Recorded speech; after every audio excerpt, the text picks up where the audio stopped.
कुछ महीने बीत गए, लेकिन रमेश का डर कम नहीं हुआ। वह अक्सर रातों को बुरे सपने देखता था, जिसमें वही सफेद साड़ी पहने औरत उसे घेर कर कहती थी, तुम नहीं बच सकते, तुमने मुझे कष्ट दिया है, अब तुम्हारी बारी है। गांव में एक और घटना घटी। एक और युवक, नाम था अर्जुन, जो रमेश के पुराने दोस्त थे, उसने भी उस बरगद के पेड़ के पास जाने का फैसला किया।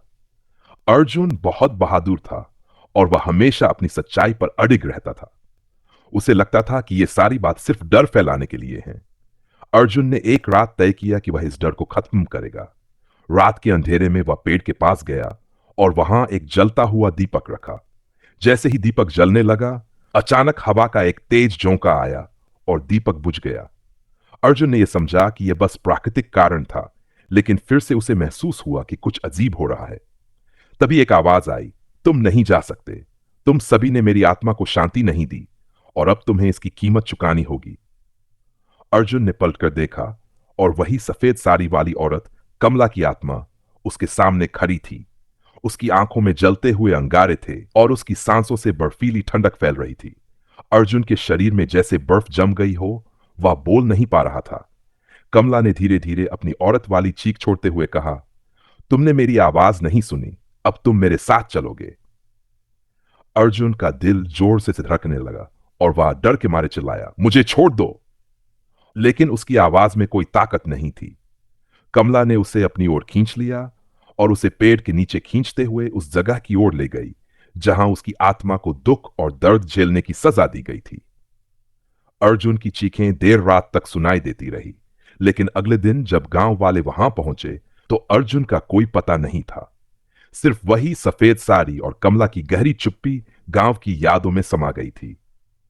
अब तो गांव वालों ने सख्ती से तय किया कि वे कभी उस पेड़ के पास नहीं जाएंगे और कमला की आत्मा को शांति देने के लिए एक बड़े पूजा समारोह का आयोजन किया।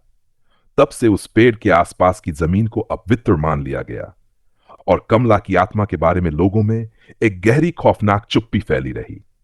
कभी किसी को उसकी जगह से उकसाओ मत, वरना उसकी बदला लेने की ताकत भी अदृश्य होती है। गांव में हुए अजीब घटनाओं के बाद अब कोई भी उस पुराने बरगद के पेड़ के पास जाने की हिम्मत नहीं करता था। लोग घरों में ही रहते थे और रात के समय एक अजीब सी खामोशी छाई रहती थी। लेकिन कुछ लोग ऐसे होते हैं जो अंधविश्वास को चुनौती देने का कभी मौका नहीं छोड़ते। एक दिन गांव में एक युवा और उत्साही लड़का, नाम था विक्रम, आया। विक्रम बड़े शहर से आया था और उसने सुनी हुई कहानियों को सिर्फ अफवाह माना। वह सोचता था कि यह सब महज पुराने किस्से हैं जिन्हें डर फैलाने के लिए बड़ा चढ़ाकर कहा गया है। विक्रम ने ठान लिया कि वह कमला की आत्मा से निपटेगा और गांव वालों को दिखाएगा कि डर नाम की कोई चीज नहीं है। विक्रम ने रात का समय चुना और अकेले ही वह बरगद के पेड़ की ओर बढ़ गया। जैसे ही विक्रम पेड़ के पास पहुंचा, उसे एक अजीब सी शांति का एहसास हुआ। हवा भी थम सी गई थी और पूरे वातावरण में एक घना सन्नाटा था। विक्रम ने पेड़ के नीचे खड़ा होकर जोर से चिल्लाया, कमला, मैं तुमसे डरता नहीं हूं। तुम्हारी आत्मा को शांति चाहिए तो मैं तुम्हारे सामने हूं। विक्रम की आवाज में कोई भी डर नहीं था, लेकिन उसके शब्दों के साथ ही चारों ओर घना अंधेरा फैलने लगा। अचानक एक तेज हवा का झोंका आया और विक्रम ने देखा कि पेड़ की शाखाएं जैसे उसे पकड़ने के लिए बढ़ने लगीं। उसका दिल जोर जोर से धड़कने लगा, लेकिन उसने हार नहीं मानी। तभी उसे वही गहरी डरावनी आवाज सुनाई दी, तुमने मुझसे चुनौती दी है, अब तुम्हें मेरे साथ जाना होगा। विक्रम ने अपने इरादों को मजबूत रखा और हिम्मत से बोला, मैं तुम्हारा डर नहीं मानूंगा। लेकिन तभी एक भयानक दृश्य सामने आया। कमला की आत्मा सफेद साड़ी में लिपटी विक्रम के सामने खड़ी हो गई। उसकी आंखों से आग की लपटें निकल रही थीं और उसके चेहरे पर एक खौफनाक मुस्कान थी। उसने विक्रम को देखा और कहा, तुमने मेरा अपमान किया है, अब तुम्हारे पास कोई रास्ता नहीं है। विक्रम ने भागने की कोशिश की, लेकिन जैसे ही वह मुड़ा, पेड़ की शाखाएं अचानक उसकी ओर लपकीं और उसे कसकर पकड़ लिया। विक्रम का दम घुटने लगा। वह पूरी ताकत से चीखने लगा, मुझे छोड़ दो, लेकिन उसकी आवाज हवा में गुम हो गई। कुछ ही पल में विक्रम की शरीर को बुरी तरह से जकड़ लिया गया और उसकी आंखों में एक गहरी डरावनी झलक थी। गांव वालों ने जब अगले दिन उसकी लाश को बरगद के पेड़ के नीचे पाया तो सबके होश उड़ गए। विक्रम की आंखें खुली हुई थीं, लेकिन उसमें कोई जीवन नहीं था। गांव वालों ने फिर से कमला की आत्मा को शांति देने की कोशिश की, लेकिन अब उन्हें समझ आ चुका था कि वह आत्मा कभी भी चैन से नहीं रह सकती थी जब तक उसके साथ हुए अन्याय का प्रतिशोध पूरा न हो। अंत में गांव वालों ने एक बड़े पुजारी को बुलाकर बहुत सारी पूजा अर्चना की और बरगद के पेड़ के नीचे कमला की आत्मा की शांति के लिए अनुष्ठान किया। उसके बाद से धीरे धीरे गांव में शांति लौट आई, लेकिन कोई भी उस पेड़ के पास नहीं गया। और इस तरह से कमला की आत्मा का फंदा एक बार फिर से गांव वालों को सबक दे गया कि कभी किसी के साथ अन्याय करना, उसकी आत्मा को शांति की उम्मीद से वंचित रखना जीवन में भारी कीमत वसूल सकता है। जो दूसरों को दर्द देते हैं वे कभी शांति नहीं पा सकते। कमला की असीम शक्तियां। गांव में कई वर्षों तक शांति रही, लेकिन कभी कभी कुछ लोग जिनमें साहस था फिर से उस पुराने बरगद के पेड़ के बारे में बातें करते थे। कुछ लोग कहते थे कि कमला की आत्मा अभी भी उस पेड़ के नीचे बसी हुई है, लेकिन अब वह अपनी शक्ति से परे हो चुकी थी। वर्षों बाद गांव में एक नया परिवार आया। यह परिवार शहर से था और उनका नाम था शर्मा परिवार। शर्मा जी, उनकी पत्नी और 2 बच्चे गांव के पुराने हिस्से में रहने के लिए आए थे।